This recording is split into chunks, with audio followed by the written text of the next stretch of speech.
New at 6, a big wake-up call. A new report says driving while drowsy is now so common it accounts for more than $100 billion in damage each year. And that is just the finances. Another study cites 41,000 injuries and 800 deaths over a 5-year period.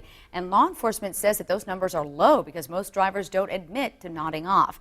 So we looked into what you need to know to stay safe.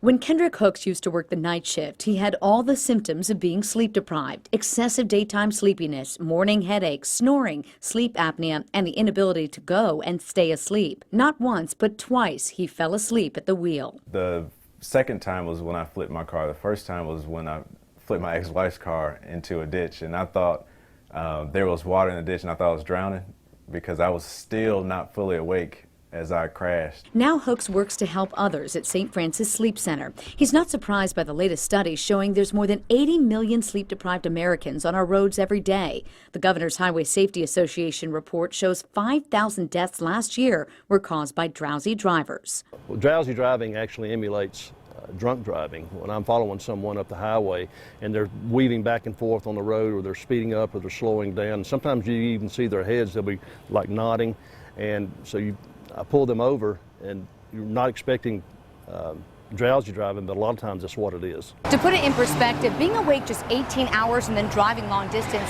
is similar to a blood alcohol level of between 0.05 and 0.08, and it only goes up from there. If you don't get the appropriate sleep at night, your body will find a place to get that sleep. You know, when you drive, you're relaxed and you're focused on the road, so your body will find times like that to put you to sleep.